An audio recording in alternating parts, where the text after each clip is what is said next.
Hi అండి. అందరూ ఎలా ఉన్నారు? బాగున్నారా? నేను బాగున్నానండి. ఇవాళ మీ ముందుకి తోటకూర పెసరపప్పు పప్పు అనే రెసిపీని మీ ముందుకు తీసుకొచ్చేసాను. సో, తోటకూర పెసరపప్పు అసలు పెసరపప్పు దేంట్లో వేసినా చాలా బావుంటుంది. మనం క్యాబేజీ పెసరపప్పు చేసుకుంటాం. పొట్లకాయ పెసరపప్పు చేసుకుంటాం. అలాగే టమాటో పెసరపప్పు వేస్తాం. అలా చాలా చాలా వాటిల్లో మనం పెసరపప్పు వేసి అన్ని కూరలు చేసుకుంటాం. పప్పులు చేసుకుంటాం. సో, అలాగే ఆ రోజు కందిపప్పులో వేయకుండా నేను అసలు టమాటో పప్పు వేద్దాం అనుకున్నాను. టమాటోలు చాలా కాస్ట్‌లీ ఉన్నాయి మనకి తెలుసు. చాలా మన అంచనాలో లేవు. మనం కొనుక్కునేటట్టు లేవు. కానీ కొనేవాళ్ళు కొంటున్నారనుకోండి. కానీ కంపల్సరీ అప్పుడప్పుడైతే కావాలి కదా! సో, దాన్ని పొదుపుగా వాడుకోవాల్సొస్తుంది. కొన్న వాటిల్ని మాత్రం చాలా పొదుపుగా వాడుకోవాల్సొస్తుంది. చాలా ఎమర్జెన్సీ అయితే గాని మనం టమాటోస్‌ని వాడట్లేదు. సో, అప్పుడు నేను విరమించుకున్నాను. టమాటోస్ ఎందుకులే అసలు ఫ్రిడ్జ్ ఓపెన్ చేసి చూద్దాం అసలేమున్నాయో చూస్తే అక్కడ తోటకూర కనిపించింది. తోటకూర 3 కట్టలు కనిపించాయి. సో, తోటకూర 3 కట్టలు కనిపించాయి కదా అని ఇంకా తోటకూర పప్పు చేసేసాననమాట పెసరపప్పు వేసి. సో, మీరందరూ కూడా నేను చెప్పేదేంటంటే మీరందరూ కూడా ఇన్‌స్టాగ్రామ్ ఫాలో అవ్వండి. నా ఛానల్ ని సపోర్ట్ చేయండి. అలాగే అందరూ సబ్స్క్రైబ్ చేసుకోండి, లైక్ చేయండి, షేర్ చేయండి. సో దట్ నా ఛానల్ విత్‌స్టాండ్ అవుతుంది. సో, నా ఛానల్ ఎప్పుడైతే విత్‌స్టాండ్ అవుతుందో, ఎప్పుడైతే మీరు నాకు సపోర్ట్ చేస్తారో, మీరందరూ సబ్స్క్రైబ్ చేసుకుంటారో, నాతోనూ మీకు ఇంటరాక్ట్ ఉంటుంది. మీతో నేను ఇంటరాక్ట్ అవ్వచ్చు. మన ముచ్చట్లు ఇలాగే కొనసాగొచ్చు. నేను మీతో మాట్లాడుతూనే ఉండొచ్చు. మీ దగ్గర నుంచి నేను నేర్చుకునేవి చాలా ఉంటాయి. అలాగే నేనేదో చెప్తూ ఉంటాను. మంచి మాటలనో, ఏవో దేనికో దానికి మనం ముచ్చట్లయితే పెట్టుకుంటున్నాం. సో, అలాగా గడిచిపోతుంది. రెసిపీస్ చెప్తాను, బ్యూటీ టిప్స్ చెప్తాను, మంచి మాటలు చెప్తాను. అలాగే మీ దగ్గర నుంచి కూడా నేను కామెంట్స్ ద్వారా మంచి మాటలు నేర్చుకోవచ్చు. నాకు మంచి ఫ్రెండ్స్ మీరందరూ ఏర్పడ్డారు. సో, మీరు నాకు ఫ్రెండ్సే కాదు, నా ఫ్యామిలీ మెంబర్స్, నా సబ్స్క్రైబర్స్. సో, మీరందరూ నా మంచే కోరుతారని నేను అనుకుంటున్నాను. అనుకుంటున్నాను కాదు, నేను అనుకున్నాను. సో, మీరందరూ నాకు సపోర్ట్ చేస్తారని అనుకుంటున్నాను. తప్పకుండా నా ఛానల్‌ని మీరు తప్పకుండా సపోర్ట్ చేయండి. అలాగే విత్‌స్టాండ్ చేయండి. అందరూ సబ్స్క్రైబ్ చేసుకోండి. నలుగురికి సబ్స్క్రైబ్ చేసుకోమని చెప్పండి. అలాగే నేను పాటలేమీ మానేయలేదు. నేను పాటలు ఇన్‌స్టాగ్రామ్‌లో పాడుతూనే ఉన్నాను. అవి మీరు తప్పకుండా ఇక్కడ సబ్స్క్రైబర్స్ అయితే అక్కడ ఫాలోవర్స్‌గా మారండి. ఇక్కడ ఆదరించినట్టే నన్ను అక్కడ కూడా ఆదరించండి. నా పాటలు బోలెడన్ని వస్తాయి అక్కడ. సో, అక్కడ పాడుతున్నాను. ఇక్కడ షార్ట్స్, ఇక్కడ రెసిపీస్, వాయిస్ ఓవర్ ఇస్తున్నాను. అలాగే మంచి మాటలు మాట్లాడుతున్నాను. సో, బ్యూటీ టిప్స్ చెప్తాను. సో, ఇలా ఎలాగో జరిగిపోతుంది. నా పెంట్ గార్డెన్ చూపిస్తూ ఉంటాను. సో, ఇలా ఇక్కడంతా రీయూజ్డ్ కంటెంట్ కాకుండా నాకు న్యాచురల్‌గా జరిగేవన్నీ ఇక్కడ ఈ ఛానల్‌లో జరిగిపోతూ ఉంటాయి. సో, ఇన్‌స్టాగ్రామ్‌లో మాత్రం నేను పాటలు పాడుతున్నాను. సో, మీరందరూ కూడా చాలా చాలా మంచి పాటలొస్తాయి. మీరందరూ కూడా వినండి.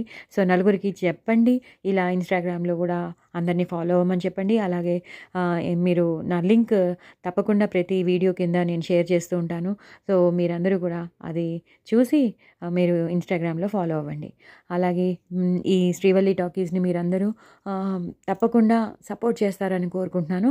అలాగే సపోర్ట్ చేసి అందరికీ లైక్ చేసి అందరూ లైక్ చేసి మిగతా వాళ్ళందరికీ షేర్ చేసి సబ్స్క్రైబ్ చేసుకోమని చెప్తారని కూడా నేను కోరుకుంటున్నాను. సో, ఇప్పుడు మనం అయితే నేను ఏం చేశానంటే సరే టమాటోలు ఎందుకులే పెసరపప్పులో పప్పు వేసేద్దాంలే, పెసరపప్పులో తోటకూర వేసేద్దాం అని చెప్పి నేను ఆ తోటకూర కట్టలన్నీ తీసేసి శుభ్రంగా కడిగేసాను. చాలా మట్టి ఉంటుందండి. విపరీతమైన మట్టి ఉంటుంది తోటకూర అనేది. ఎంత మట్టిగా ఉంటుందంటే నిజంగా అసలు ఎన్ని నీళ్లు తీసినా అడుక్కి మట్టి ఉంటూనే ఉంటుంది. సో, చాలా సార్లు కడగాలండి. చాలా సార్లు కడిగాక అప్పుడు మళ్ళీ పెద్ద గిన్నెలో నానబెట్టేసుకోవాలి. నీళ్లు పోసిన గిన్నెలో నానబెట్టేసుకుంటే ఏమవుతుందంటే ఇసకంతా అడుక్కి చేరిపోతుంది. ఫ్రెష్ కూర మనకి బయటికొచ్చేస్తుంది. పైన ఉంటుంది. సో, మళ్ళీ ఇంకొకసారి కడిగేసుకొని అప్పుడు ఫ్రెష్ కూరని శుభ్రంగా సన్నగా తరిగేసుకోవాలి. అలాగే 2 గ్లాసులు పెసరపప్పు తీసుకున్నానండి. మీడియం సైజ్ గ్లాసులు పెసరపప్పు తీసుకున్నాను. మరీ చిన్న గ్లాస్ కాదు. మీడియం సైజ్ గ్లాస్‌తో 2 గ్లాసులు పెసరపప్పు తీసుకున్నాను. అందులో ఈ 3 కట్టలు తోటకూర వేసేసాను. పచ్చిమిరపకాయలు వేసేసాను. ఉప్పు వేరు. కారం వేసేసాను. పసుపు వేసేసాను. పచ్చిమిరపకాయలు మాత్రం ఒక 8 ఎన్నో వేసేసానండి. సగానికి తుంపి వేసేసాను. పసుపు వేసాను. అలాగే కారం వేసేసాను. కారం వేసేసి నేను కుక్కర్లో పెట్టేశాను. కుక్కర్లో పెట్టేశాక పెసరపప్పు కదండీ చాలా తొందరగా ఉడికిపోతుంది. ఒక 3 విజిల్స్ తర్వాత చూస్తే అది చాలా మెత్తగా మ్యాష్ చేసేసాను. ఒకవేళ నీరేమైనా వస్తుందండి, తోటకూర కదా! తోటకూర నీరు వదిలేస్తుంది. మనం కూడా నీళ్లు పోస్తాం కాబట్టి కొంచెం నీరు వస్తుంది. కానీ ఆ నీరుని మీరు ఇంకో గిన్నెలోకి తీసేసుకోండి. ఇంకో గిన్నెలోకి తీసేసుకున్నాక అప్పుడు ఈ పప్పుని ఆకుకూరని ఒకటేసారి మ్యాష్ అవ్వాలి. 2 సెపరేట్‌గా కాకుండా 2 ఒకటేసారి మ్యాష్ అయితే చాలా టేస్టీగా ఉంటుంది. పప్పు ఎంత మ్యాష్ అయితే అంత టేస్టీగా ఉంటుందండి. సో అలా మ్యాష్ అయిపోయాక పచ్చిమిరపకాయలు కూడా మ్యాష్ అయిపోయినా పర్లేదు. మీ ఇష్టం. అది మీ ఇష్టం. పచ్చిమిరపకాయలుగా కావాలంటే పచ్చిమిరపకాయలు, లేదంటే మీరు మ్యాష్ చేసుకోవచ్చు. సో అలా అయిపోయాక బాగా మ్యాష్ అయిపోయాక మీరు ఆ నీరుని కూడా ఈ పప్పులో కలిపేసేయండి. ఏదైతే నీరు మీరు తీశారో ఆ నీరుని ఈ పప్పులో కలిపేసేయండి. కలిపేశాక ఇప్పుడు బాండీ తీసుకోండి. బాండీ తీసుకుని మీరు పోపుకి రెడీ చేసుకోండి. బాండీ అంటే ప్యాన్. మీరు ఏది వాడతారో, పోపుకి ఏది వాడతారో అది తీసుకోండి. నూనె వేయండి.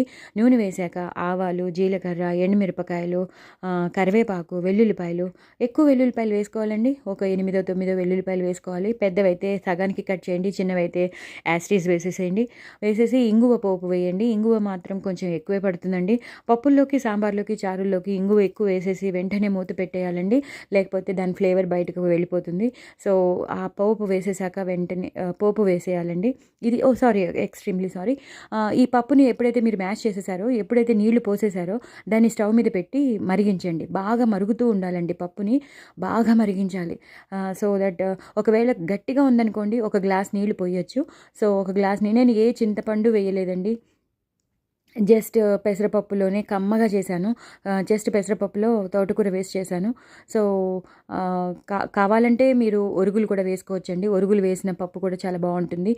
నేను చింతపండు వాడకుండా, నిమ్మకాయ వాడకుండా ఒరుగులు వేసి కూడా చేసుకోవచ్చు.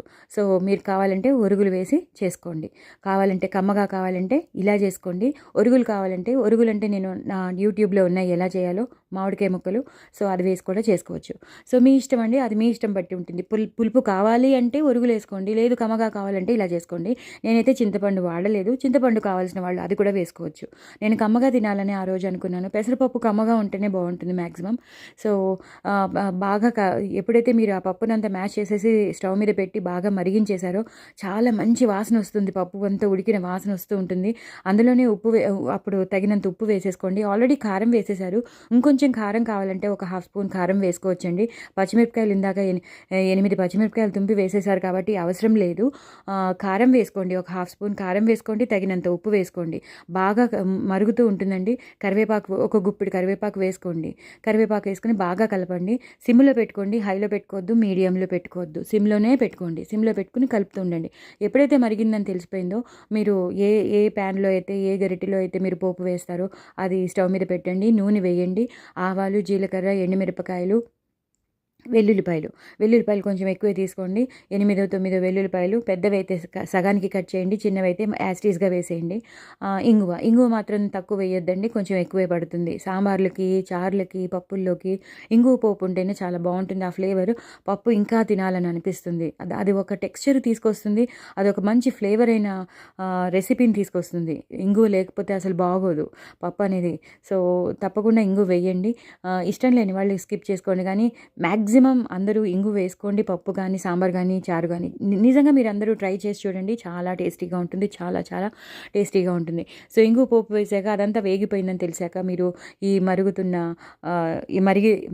అదే దింపారు కదా, ఈ మరుగుతున్న ఈ పప్పుని కిందకి తీసి పెట్టుకున్నారు కదా, అందులో వేసేసి ఒక 2 నిమిషాలు మూత పెట్టేసేయండి. పోపు అంతా వేసేసి లోపల తాలింపు పప్పులో వేసేసి 2 నిమిషాలు మూత పెట్టేసేయండి. సో దట్ దాని ఫ్లేవర్ అంతా, పోపు ఫ్లేవర్, ఇంగు ఫ్లేవర్ అంతా లోపలికి పప్పుకు అంటుకుంటుంది. అప్పుడు 2 నిమిషాల తర్వాత మూత తీసి మళ్ళీ ఇంకొకసారి మరగనివ్వండి. మరగనిచ్చేసాక చాలా మంచిగా మరిగిపోతుంది. పప్పు అంతా మంచి వాసన వస్తుంది. ఎందుకంటే తోటకూర కూడా బాగా ఉడికిపోయింది, పెసరపప్పు బాగా ఉడికిపోయింది, వెల్లుల్లిపాయ వేసాం, ఇంగు వేసాం, తగినంత ఉప్పు, కారం వేసాం, కరివేపాకు వేసాం. సో ఇంకా చూసుకోండి, అసలు పప్పు అయితే చాలా బాగుంటుంది. పులుపు కావాల్సిన వాళ్ళు ఒరుగులు వేసుకుంటారు. మీ ఇష్టం, మీరు ఎలా చేసుకున్నా పర్లేదు. కానీ నేను వేసింది తోటకూర పెసరపప్పు పప్పు కాబట్టి నేను చెప్తున్నాను. మీకు పులుపు కావాలంటే అవన్నీ మీరు నిమ్మకాయ కావాలంటే నిమ్మకాయ వేసుకోవచ్చు, చింతపండు కావాలంటే చింతపండు వేసుకోవచ్చు, ఒరుగులు కావాలంటే ఒరుగులు వేసుకోవచ్చు, కమ్మగా కావాలంటే ఆ 3 వేసుకోకుండా కమ్మగా కూడా చేసుకోవచ్చు. సో, అలా చేసేసుకోండి.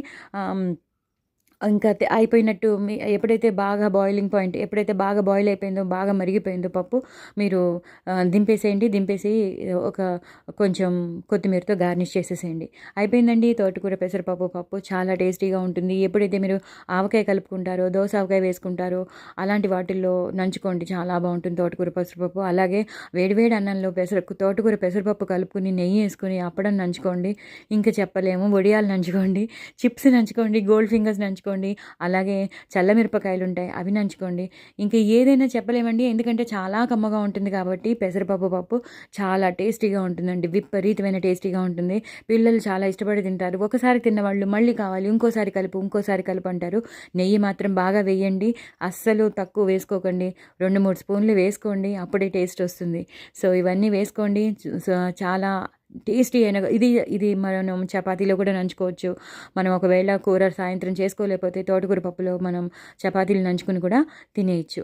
సో, మీరందరూ కూడా తప్పకుండా ట్రై చేస్తారని అనుకుంటున్నాను. వేడి వేడి అన్నంలో మీ అందరికీ చెప్పండి, మీరందరూ ట్రై చేయండి. ఫస్ట్ ఆఫ్ ఆల్ మీ అత్తయ్య గారికి, మావయ్య గారికి, అమ్మకి, నాన్నగారికి అందరికీ పెట్టండి. మీ పిల్లలకి అందరికీ పెట్టండి. మీ ఇంట్లో ఉన్న ఫ్యామిలీ మెంబర్స్ అందరికీ పెట్టి నిజంగా టేస్ట్ చూడండి, చాలా బాగుంటుంది. ఆ వెల్లుల్లిపాయ పోపు ఘాటు, ఆ వెల్లుల్లిపాయ వాసన, ఆ ఇంగు వాసన నిజంగా ఆ పప్పు అంతా పట్టి చాలా బాగుంటుంది. మరీ గట్టిగా చేసుకోకండి, కొంచెం జారుడుగానే చేసుకోండి. పప్పు ఎంత మరీ మరీ పలచగా కాకుండా, మరీ గట్టిగా కాకుండా, జారుడు అంటే తెలుసు కదా, సెమీగా ఉండాలి. చాలా టేస్టీగా ఉంటుందండి. నిజంగా నేను చెప్తున్నా. నేనైతే మొన్న ఎప్పుడు కందిపప్పులోనే వేసేదాన్ని, కానీ మొన్న మాత్రం పెసరపప్పులో వేసాను. చాలా టేస్టీగా ఉందండి, చాలా టేస్టీగా ఉంది. సో, మీరందరూ కూడా ట్రై చేయండి. సో, మీరందరూ నా ఛానల్ని సపోర్ట్ చేస్తారని అనుకుంటున్నాను. తప్పకుండా నా ఛానల్ని సపోర్ట్ చేయండి. ఇలాగే ఎన్నో రెసిపీస్ నేను మీకు తీసుకొస్తాను. నేను చేసేవి, నాకు ఇంపార్టెంట్ అనిపించేవి, నాకు బాగున్నవి, నేను ట్రై చేసి నాకు బాగుంది అనిపించినవి, నాకు కాంప్లిమెంట్స్ వచ్చినవి నేను తప్పకుండా షేర్ చేస్తూనే ఉంటాను. నా వాయిస్ ఓవర్ ఇస్తూనే ఉంటాను. సో, మీరందరూ నా ఛానల్ని తప్పకుండా సపోర్ట్ చేయండి. అందరికీ షేర్ చేయండి, లైక్ చేయండి, సబ్స్క్రైబ్ చేసుకోండి. సో, మీరందరూ కూడా నలుగురికి చెప్పండి శ్రీవల్లి టాకీస్ని నిలబెడదామని. అలాగే విత్స్టాండ్ అయ్యేటట్టు చూడండి. నలుగురికి చెప్తే ఇంకో నలుగురికి చెప్తారు. అలా ఇంకో నలుగురికి చెప్తారు. అలా అందరూ తప్పకుండా నా ఛానల్ విత్స్టాండ్ అయ్యేటట్టు చూడండి. విత్స్టాండ్ అయ్యేటట్టు చూస్తే మన ఇంట్రాక్షన్ పెరుగుతుంది. మన ఇంట్రాక్షన్ పెరిగితే ఎప్పటికీ ఇలాగే మీతో నేను ముచ్చట్లు పెట్టుకోవడానికి ఆస్కారం ఉంటుంది. సో, మీరందరూ తప్పకుండా సపోర్ట్ చేస్తారని అనుకుంటున్నాను. నా ఛానల్ నాకు సబ్స్క్రైబర్స్ పెరగట్లేదండి, దయచేసి సబ్స్క్రైబర్స్ని పెంచండి. సో, మీరు కూడా చూస్తున్నారు కదా నా సబ్స్క్రైబర్స్ ఎంతున్నారో. ఇప్పుడే కొంచెం ఆగింది, ఇదివరకు దాకా బాగానే వచ్చేసాయి. సో, ఇప్పుడు ఆగింది కొంచెం. చూడండి, అందరూ సబ్స్క్రైబ్ చేసుకోవడానికి ప్రయత్నించండి ప్లీజ్. సో, మీరందరూ కూడా నా ఛానల్ని సపోర్ట్ చేయండి. అలాగే ఇన్స్టాగ్రామ్లో నా పాటలు వస్తున్నాయి, నా పాటలు అందరూ వినండి, అలాగే ఆదరించండి. దాని లింక్ నేను ప్రతి వీడియో కింద పెడుతున్నాను. మీరందరూ కూడా తప్పకుండా ఆ పాటలు వినండి, ఆనందించండి. ఇక్కడ ఎలా ఆదరించారో అక్కడ కూడా ఆదరించండి, అక్కడ కూడా లైక్ చేయండి, షేర్ చేయండి. ఇలాగే మీరందరూ కూడా నా ఛానల్ని సపోర్ట్ చేయండి. మరిన్ని రెసిపీస్తో నేను మీ ముందు ఉంటానండి. మీకు మంచి మంచి రెసిపీస్ తీసుకొస్తాను, టేస్టీ రెసిపీస్ తీసుకొస్తానండి. ఓకేనా అండి? బాయ్ అండి.